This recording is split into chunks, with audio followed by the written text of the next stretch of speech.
नमस्कार दोस्तों, विज्ञप्ति पीसीएस के यूट्यूब चैनल पर आप सभी का स्वागत है। आज हम लोग घटना चक्र की जो सीरीज है उसी को आगे बढ़ा रहे हैं और उसी में हम लोग आज के टॉपिक देखेंगे आयोग और समिति, है ना। सम्मेलन वगैरह जो समारोह सम्मेलन होते हैं वो, और जो इम्पोर्टेंट अधिनियम जो इस बार जुड़े हैं वो सब देखेंगे।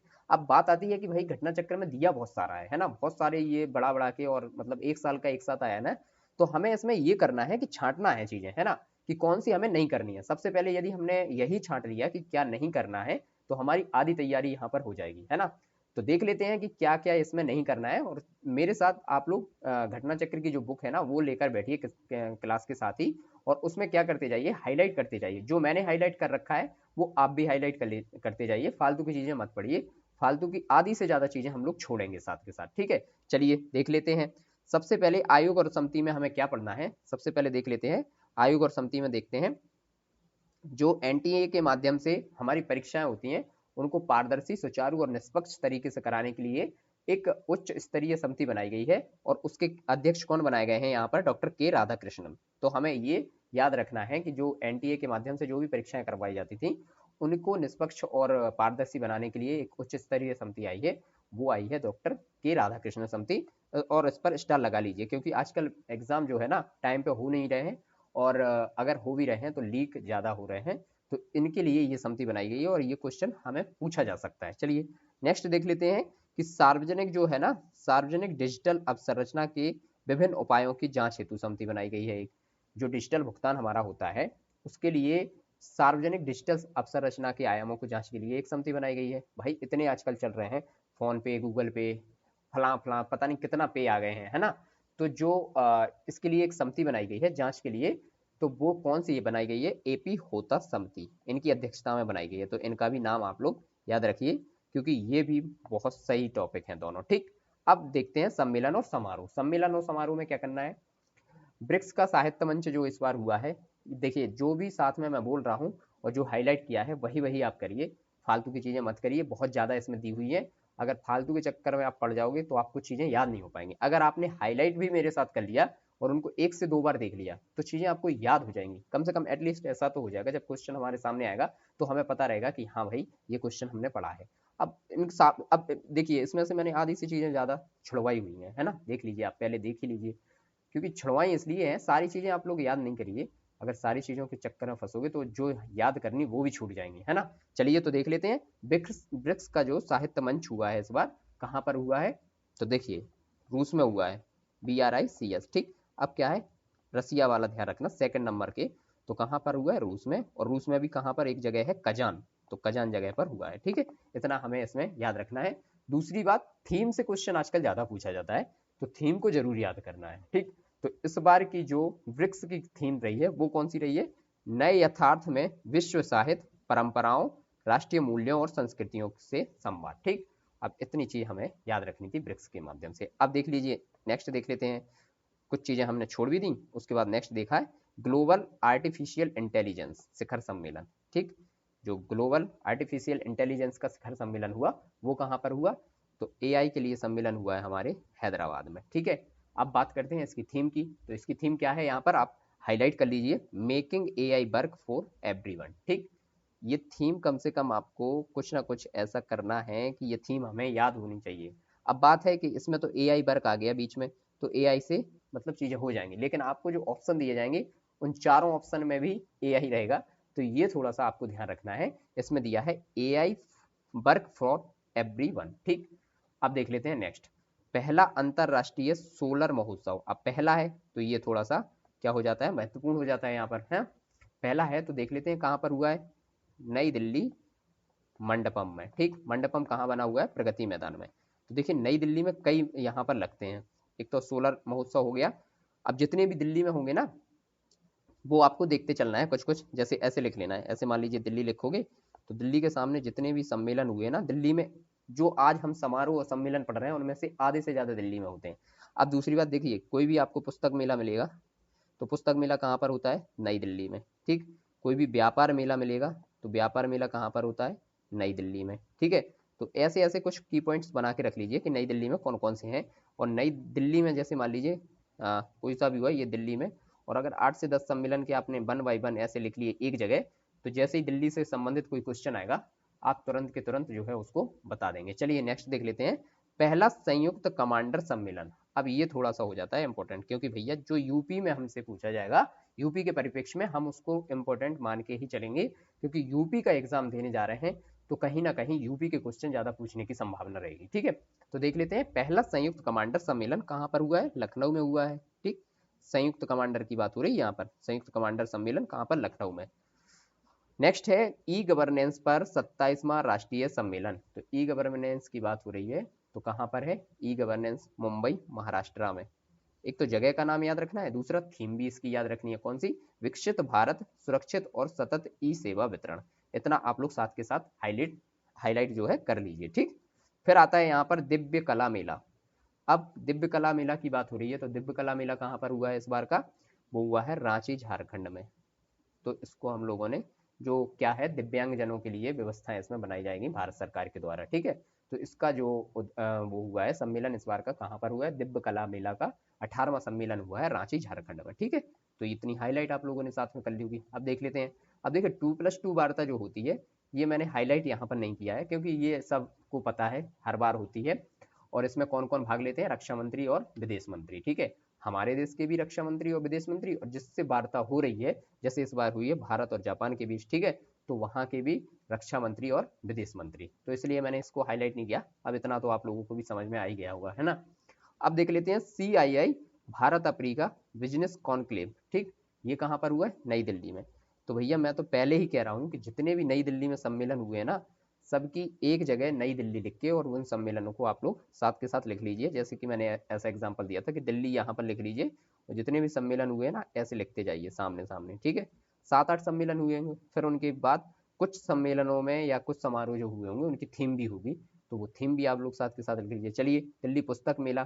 तो देखिए पुस्तक मेला जो होता है ना, वो नई दिल्ली के प्रगति मैदान में ही हमेशा लगता है, ये बिल्कुल तय है, कहीं मैंने आज तक उसको देखा ही नहीं है। हमेशा जो पुस्तक मेला की बात होती है वो लगता है हमारा नई दिल्ली में प्रगति मैदान में। बहुत से लोग आप लोगों में से गए भी होंगे।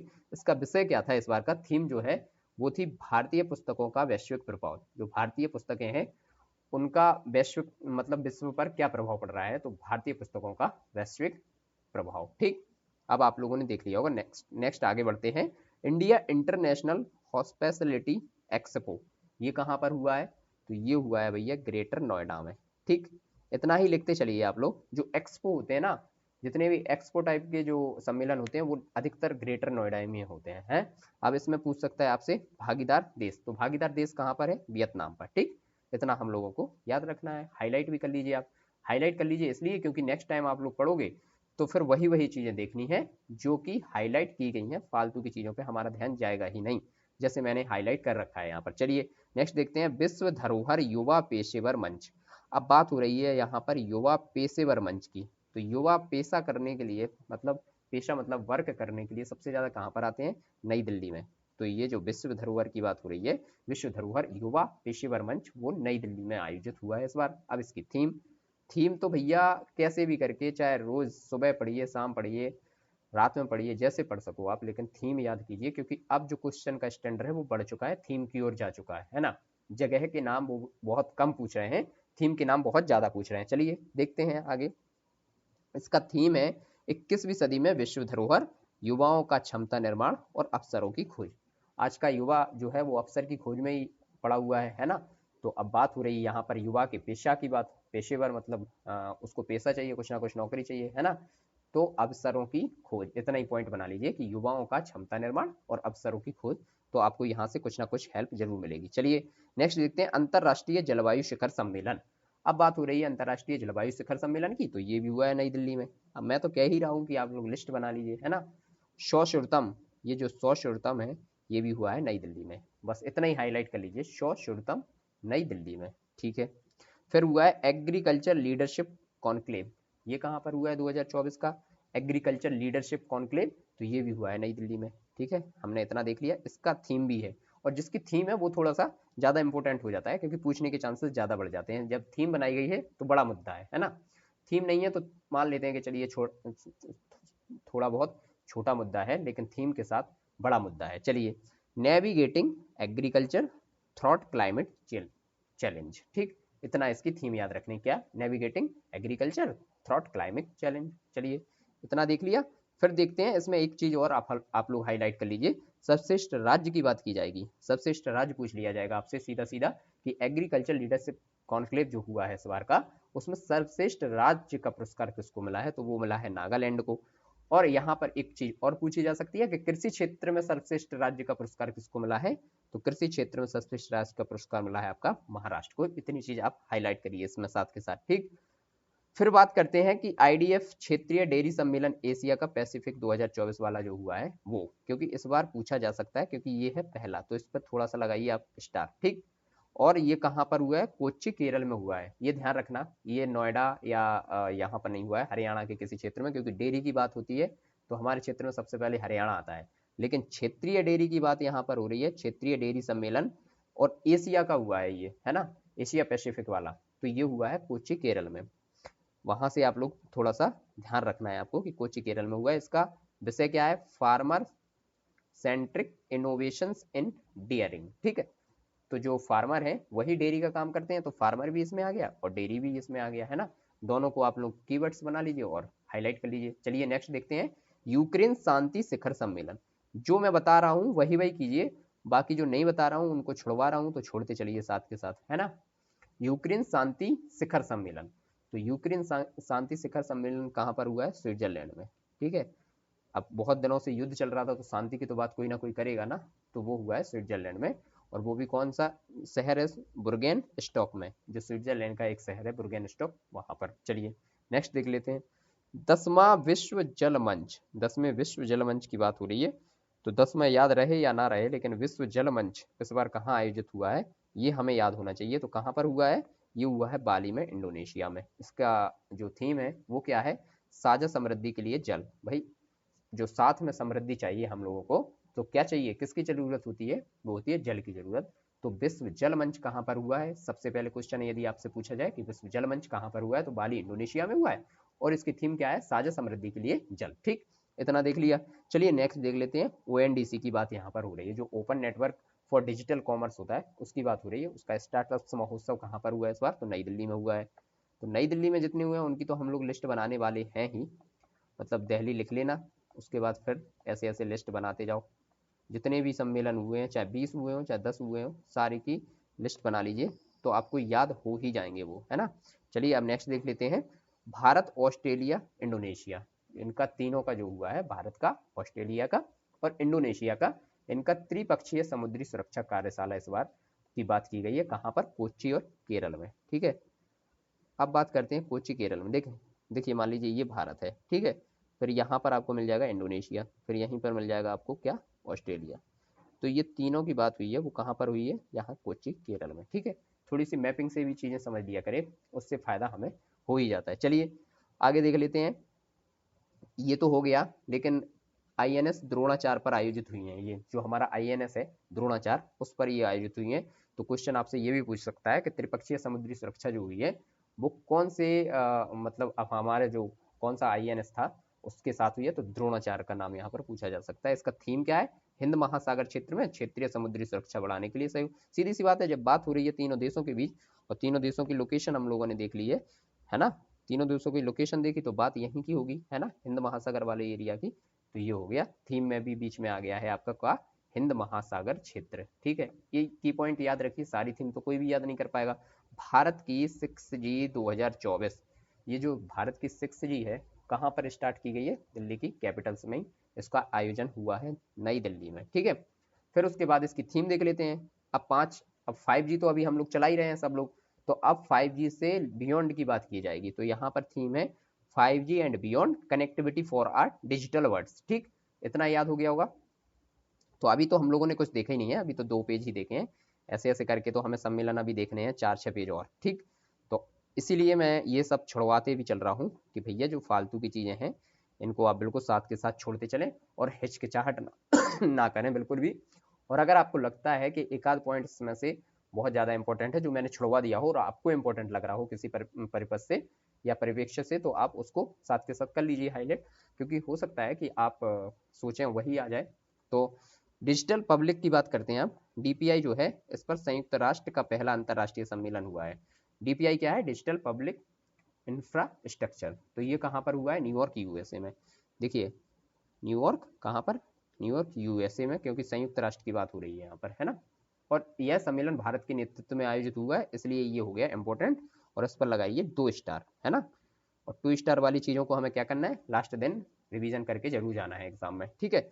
चलिए, विश्व हाइड्रोजन शिखर सम्मेलन। अब हाइड्रोजन की बात हो रही है यहाँ पर, तो ये हुआ है रॉटरडेम नीदरलैंड्स में, ठीक है। रॉटरडेम नीदरलैंड्स में हुआ है और भारत ने इसमें पहली बार जो है हिस्सा लिया है और इस सम्मेलन में अपना स्वयं का मंडप स्थापित किया है, ठीक है। तो हमें इसको भी कम से कम 1 स्टार तो मानना ही है। ये दोनों पॉइंट्स बहुत अच्छे थे। चलिए अब नेक्स्ट देखते हैं, अंटार्कटिक संधि परामर्शदात्री बैठक कहाँ पर हुई?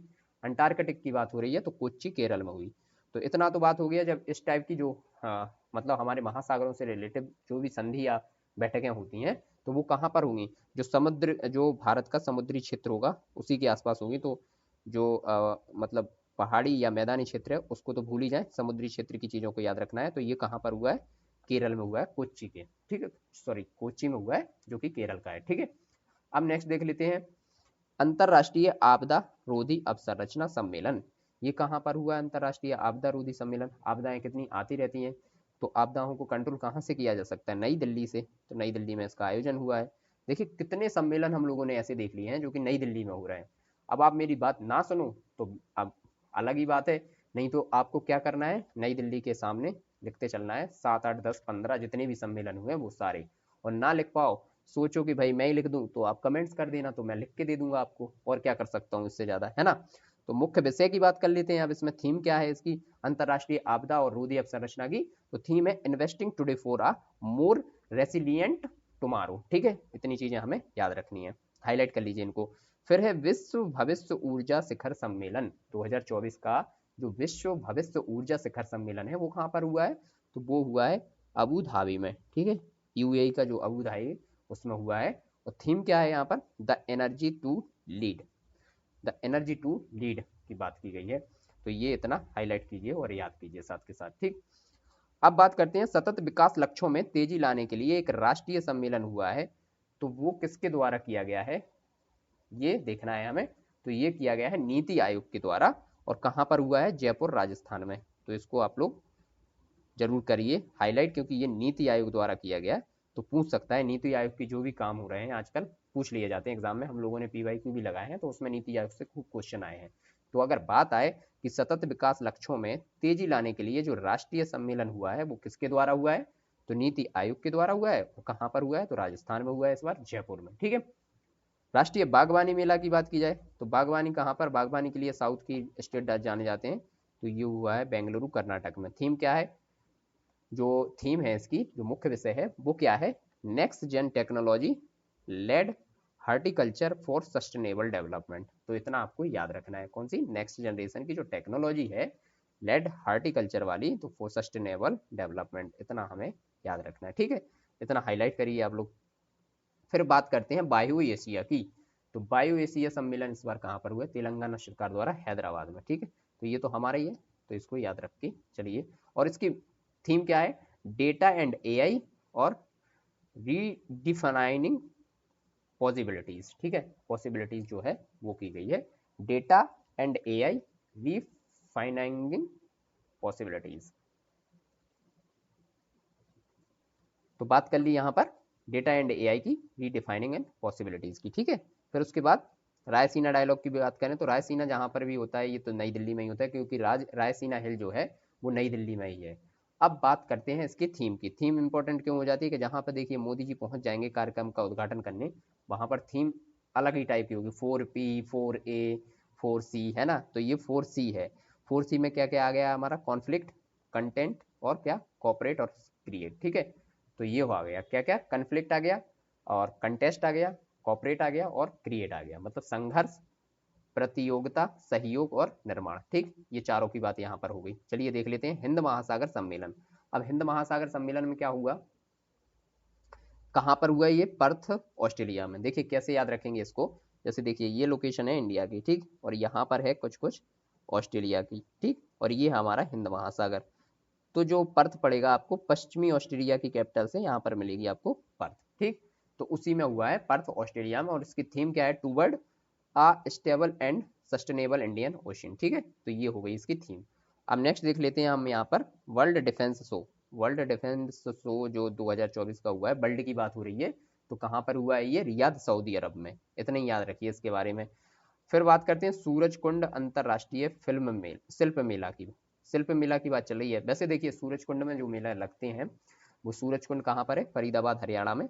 तो अगर इसमें सूरज कुंड लगा आ गया तब तो ठीक है, लेकिन अगर डायरेक्ट आपसे पूछ लिया अंतरराष्ट्रीय शिल्प मेला, शिल्प की बात हो रही है यहाँ पर, ध्यान रखिए, तो कहाँ पर होगा? शिल्प मेला फरीदाबाद हरियाणा में। ठीक, अब आपसे कैसे पूछ सकता है कि भागीदार देश बताइए इसका।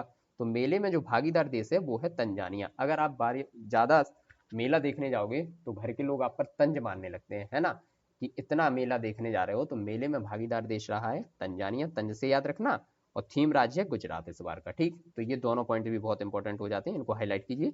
फिर विंग्स इंडिया 2024 पूछा जाएगा आपसे।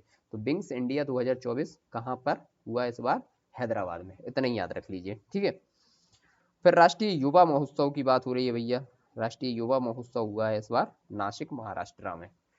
अब युवा महोत्सव हमें याद रखना है कि कहाँ पर हुआ है? नासिक महाराष्ट्र में। इसकी थीम क्या है?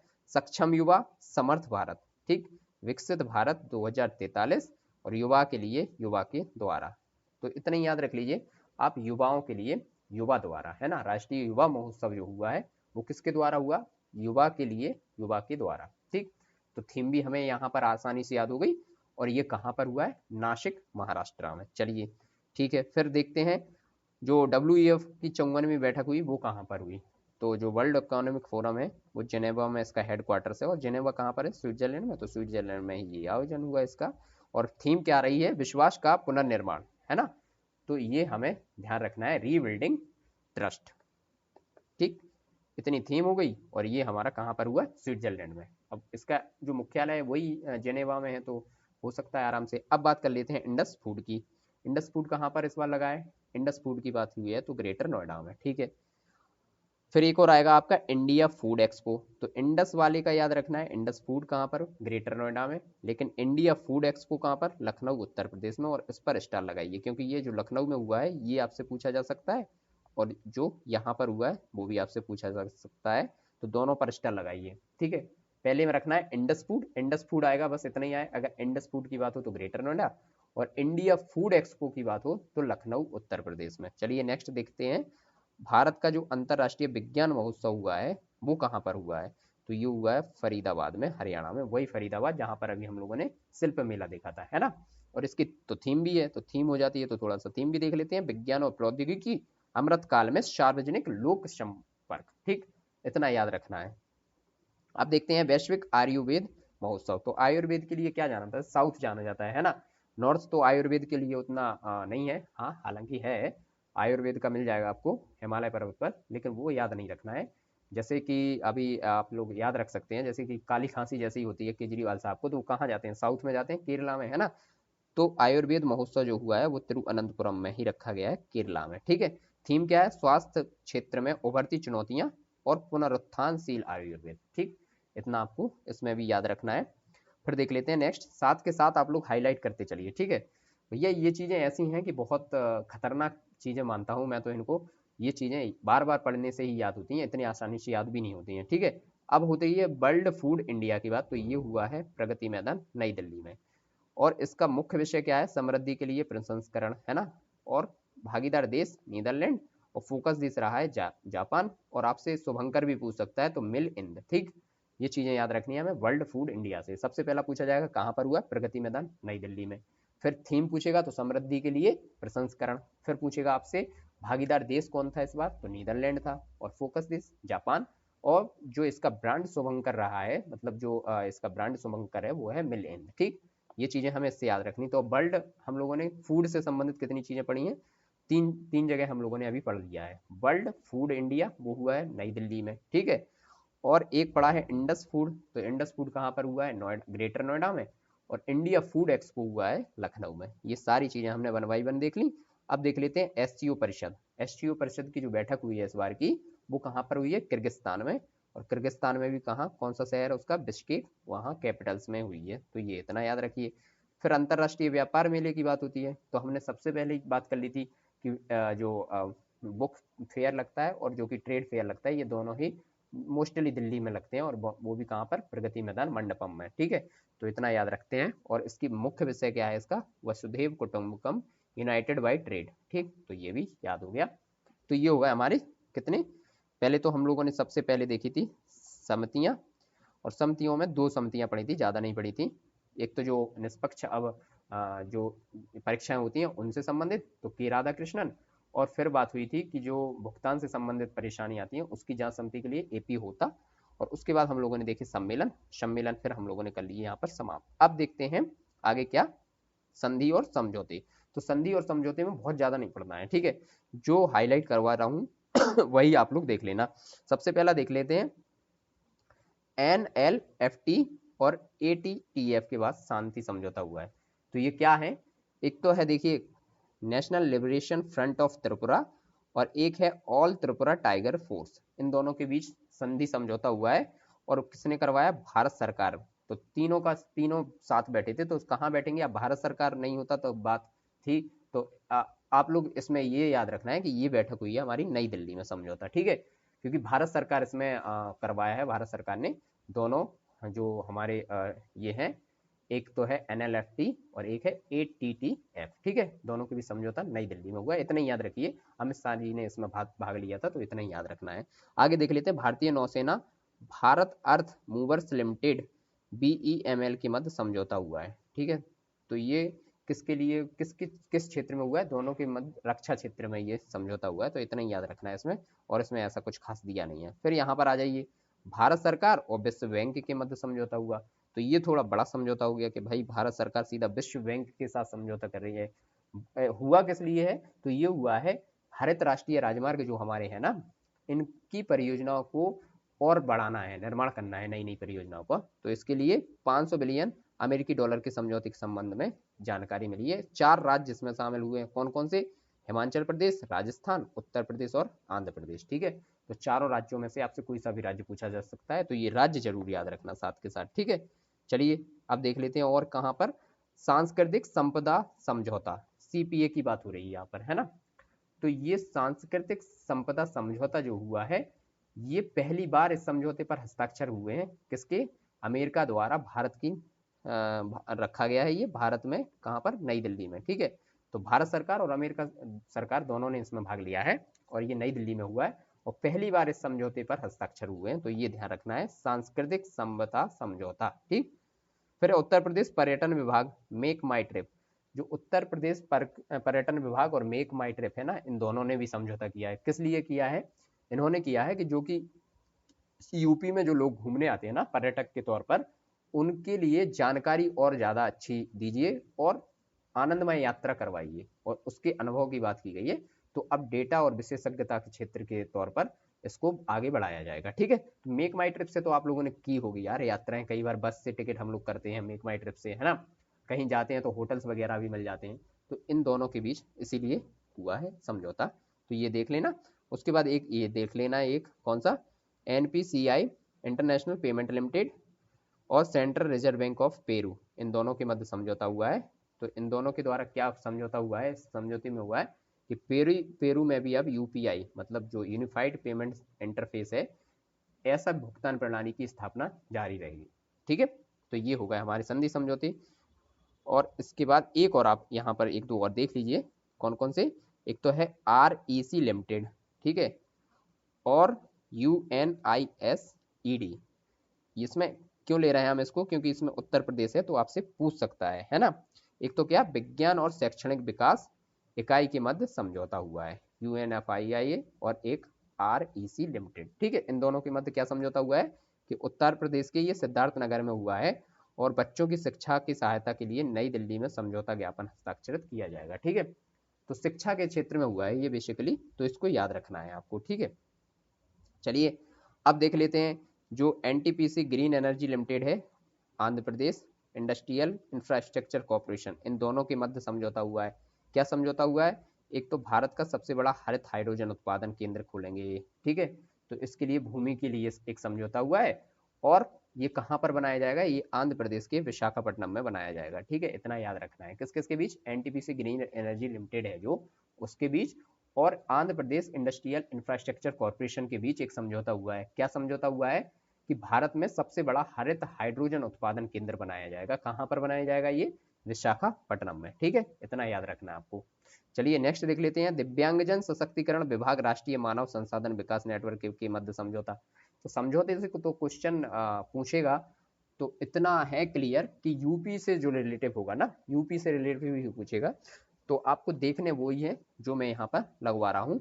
तो अब क्या दिया जाएगा इसमें? दिव्यांगजनों के लिए रोजगार की बात कही गई है कि रोजगार के जो अवसर हैं वो दिव्यांगजनों के लिए भी दिए जाएं। ठीक है, तो इतना याद इसमें रखना है। फिर उसके बाद एक भारत और अर्जेंटीना के मध्य समझौता हुआ है, किसको लेकर? लिथियम की खोज को लेकर। ठीक, तो ये इतना याद रखना है। अब देखते हैं नेक्स्ट क्या आ गया, संघ और संगठन। संघ और संगठन में देख लेते हैं कि संघ और संगठन में क्या क्या पूछता है ना। तो Reliance industry limited, Reliance industry limited जो है उसने इस बार क्या किया है, 10 लाख करोड़ रुपए का वार्षिक राजस्व को पार करने वाली ये पहली भारतीय कंपनी बन गई है। तो इसको हमें याद रखना है भैया, 10 लाख करोड़ रुपए वार्षिक राजस्व को पार करने वाली ये पहली भारतीय कंपनी बन गई है। ठीक है, तो ये मुकेश अंबानी जी की कंपनी है रिलायंस, और ये 10 लाख करोड़ रुपए का वार्षिक राजस्व को पार करने वाली पहली कंपनी बन गई है भारत की। ठीक है, अब देख लेते हैं जगजीवन राम रेलवे सुरक्षा बल एकेडमी लखनऊ। यहाँ पर क्या हुआ है, इसको उत्कृष्ट और अति उत्कृष्ट रेटिंग के से सम्मानित किया गया है। तो ये याद रखना, क्योंकि नाम जरूर जगजीवन राम है लेकिन कहाँ की बात हो रही है? लखनऊ की। तो इनको क्या मिला है अभी? अति उत्कृष्ट और अति उत्कृष्ट रेटिंग से सम्मानित किया गया है। ठीक, ये याद रख लेना है। फिर उसके बाद देख लेना आप एक कौन सा, केंद्रीय आयुर्वेदिक विज्ञान और अनुसंधान परिषद और राष्ट्रीय भारतीय चिकित्सा संपदा संस्थान, इनके बीच हुआ है।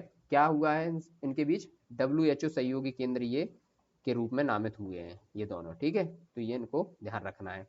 अब देख लीजिए इंडसइंड बैंक की बात हो रही है, इंडसइंड बैंक लिमिटेड की बात हुई है। तो क्रेडिट के लिए जो मुआवजा दिया जाता है किसानों को, जो किसान क्रेडिट कार्ड होते हैं उनके लिए जो मुआवजा दिया जाता है ना, तो वो मुआवजे को निष्पादित करने वाला पहला बैंक बन गया है ये। ठीक है, कौन सा?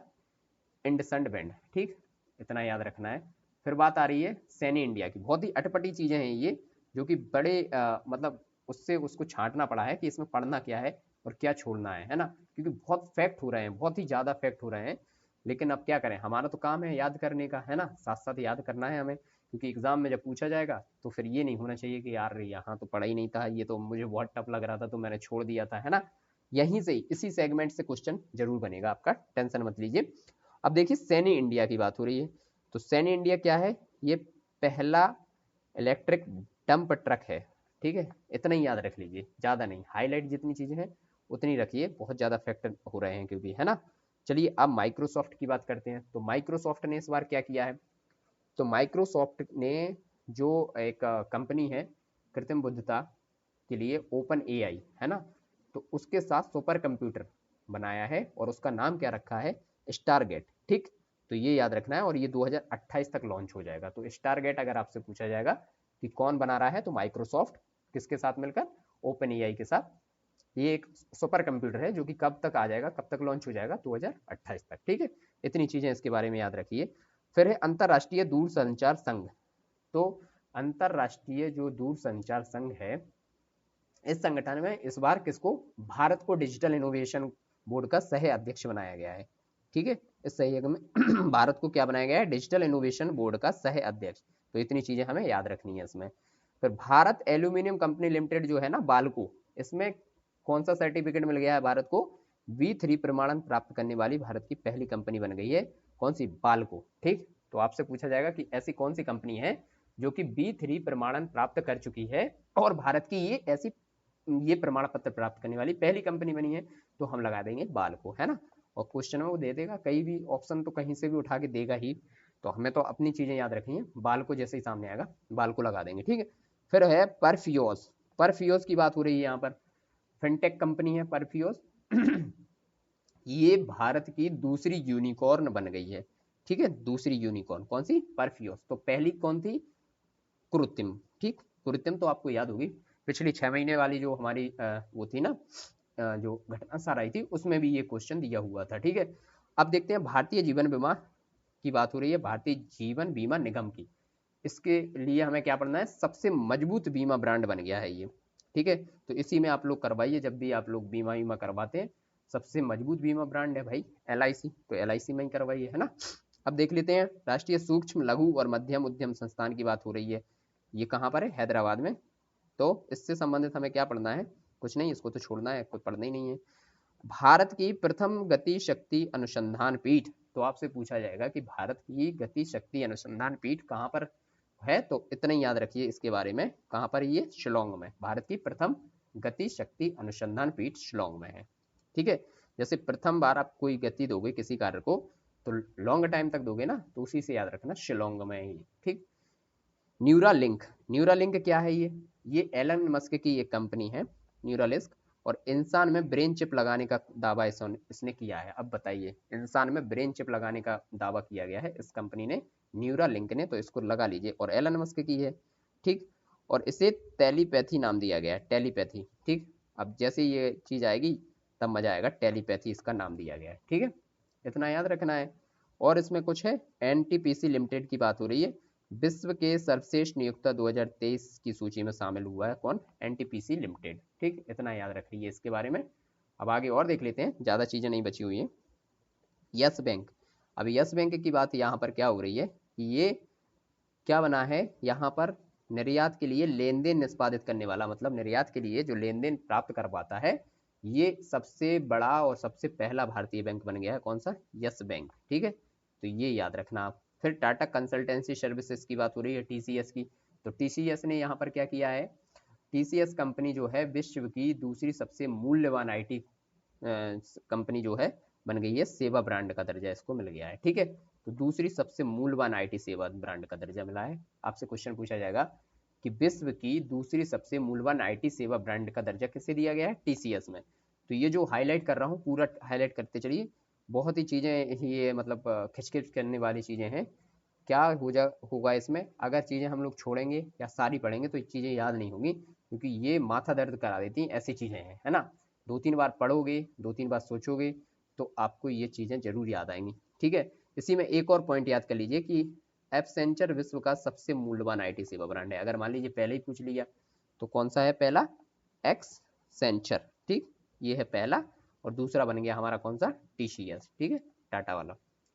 अब देखते हैं, विश्व आर्थिक मंच की बात हो रही है। विश्व आर्थिक मंच क्या है, तेलंगाना सरकार के साथ समझौता किया है अभी हाल ही में, किस क्षेत्र के लिए, तो औद्योगिक क्रांति के केंद्र के लिए, ठीक है, इतना याद रखना है। तो आपसे क्वेश्चन पूछ लिया जाएगा कि तेलंगाना में औद्योगिक क्रांति केंद्र और स्वास्थ्य की देखभाल, तो इतना रखना है, तेलंगाना में स्वास्थ्य देखभाल और जीवन विज्ञान पर आधारित जो औद्योगिक क्रांति है ना, उसके केंद्र की स्थापना के लिए विश्व आर्थिक मंच ने तेलंगाना सरकार के साथ समझौता कर लिया है, और इसका केंद्र कहाँ पर रखा जाएगा, हैदराबाद में, जो उसकी कैपिटल से, ठीक है। फिर एक है साब, तो ये साब क्या है, ये साब है ना, स्वीडन की एक कंपनी है जो कि भारत की रक्षा परियोजनाओं में अब क्या करेगी, यहाँ पर FDI के तहत हासिल करने वाली पहली विदेशी कंपनी बन गई है ये, ठीक है, पहली विदेशी कंपनी। यह पहली बार होगा कि स्वीडन के बाहर ये M4 राइफल का निर्माण करेगी, ठीक है। तो M4 राइफल का निर्माण कौन सी कंपनी करेगी, साब, कहाँ की है, स्विट्जरलैंड की, ठीक है, और पहली विदेश कंपनी बनी है एक ऐसी, ठीक है।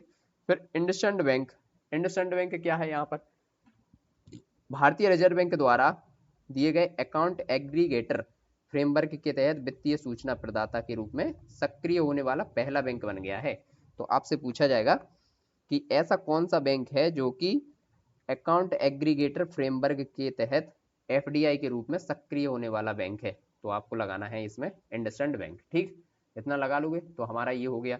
फिर विधि और न्याय की बात करते हैं। अब विधि और न्याय की बात करते हैं तो इसमें कौन सा कानून, अब 3-4 चीजें तो हम लोगों ने देखी ली, बट देखिए बड़ी ही ये थोड़ी सी सिरदर्द वाली चीजें हैं, तो आप लोग थोड़ा सा इनको क्या करिए, पहले हाईलाइट कर लीजिए साथ साथ मेरे, फिर उसके बाद 2-3 बार पढ़ोगे तब जाके ये चीजें याद होंगी, क्योंकि यहाँ से एक क्वेश्चन आएगा और एक क्वेश्चन के चक्कर में हम लोग इसको छोड़ नहीं सकते, एक क्वेश्चन बहुत आगे ले जाएगा, ठीक। अब विधि और न्याय की बात कर लेते हैं कि विधि और न्याय में हमसे क्या पूछा जाएगा, तो यहाँ पर पूछा जाएगा कि अपराजिकता महिला बाल जो विधेयक आया है इस बार, देखिए पश्चिम बंगाल वाली जो घटना हुई थी आप सभी लोगों को पता होगी, तो उसके बाद ये विधेयक लाया गया है, अपराजिकता महिला एवं बाल विधेयक, ठीक है। तो इसमें क्या किया गया, देखिए इसमें जो हुआ, जो मान लीजिए किसी ने बलात्कार किया है ना, और अगर उस समय पीड़िता की मृत्यु हो गई या फिर वो कोमा में चली गई, तो इसमें फांसी की सजा का प्रावधान रखा गया है। तो इस पर आप लोग कर लीजिए अंडरलाइन, कहाँ पर, फांसी की सजा पर प्रावधान किया गया है। फिर दूसरी बात क्या किया गया है कि इसमें जो अधिकारी होगा वो अगर 21 दिन में अगर पता नहीं कर पाता है कि इसका क्या प्रावधान है और या कौन इसके पीछे रहा है, तो 15 दिन तक और बढ़ा दिया जाएगा, नहीं तो 21 दिन में उसको दे दी जाएगी फांसी। ठीक है, इतनी चीजें ठीक है। और सजा कितनी है, अगर कोई अपराधी की मदद करता है तो 5 वर्ष की सजा उसे भी दी जाएगी। यही 3 पॉइंट याद रख लीजिए, इन्हीं में से कोई एक पॉइंट आपसे पूछेगा। ठीक है, फिर है SC ST में अब जो क्या रहेगा, एक सब कैटेगरी बनाई जा रही है, इसको मंजूरी दी गई है। ठीक है, तो इतना ही याद रख लीजिए कि SC ST है, उसमें जो सब कैटेगरी है उसको मंजूरी मिल चुकी है। हो सकता है कि आपसे पूछ ले कि ये कौन सा इस मामले के तहत मिली है, तो एक मामला यहाँ पर कर लीजिए हाईलाइट, रविंदर सिंह बनाम पंजाब राज्य मामले में। ठीक है, और किसने ये दिया है, DY चंद्रचूड़ ने ये दिया है और कितने जजों के साथ दिया है, तो पीठ थी 6 और 7 की। ठीक है, एक ने विरोध किया, 6 ने इसकी सहमति जताई है। तो इतना आप इसके बारे में याद रखिए। फिर है कि सुप्रीम कोर्ट बार एसोसिएशन में अब महिलाओं का आरक्षण कितना रहेगा, 1/3 रहेगा। इतने ही आप लोगों को याद रखना है। ठीक, इराक में समलैंगिक संबंधों को अपराध माना जाएगा। जो इराक देश है, कट्टर देश है थोड़ा सा, तो यहाँ पर समलैंगिक संबंध जो रहेंगे ना, इसको अपराध माना जाएगा और सजा कितने साल की दी जाएगी, 15 वर्ष की जेल दी जाएगी। ठीक है, 15 वर्ष की जेल की सजा अगर ऐसा कोई करते हुए पकड़ा गया वहां पर। ठीक, और उसके बाद एक और देखिए यहीं के साथ के साथ देख लेते हैं कि समलैंगिक विवाह को वैध बनाने का पहला रूढ़िवादी ईसाई देश कौन बन गया। देखिए एक जगह विरोध की बात हो रही है, अपराध माना जा रहा है, तो अपराध में किसको लाएंगे, इराक को। ठीक है, और वहीं वैध माना जा रहा है कहाँ पर, तो ये माना जा रहा है ग्रीस में। ठीक है, तो दोनों क्वेश्चन यहाँ पर याद हो गए।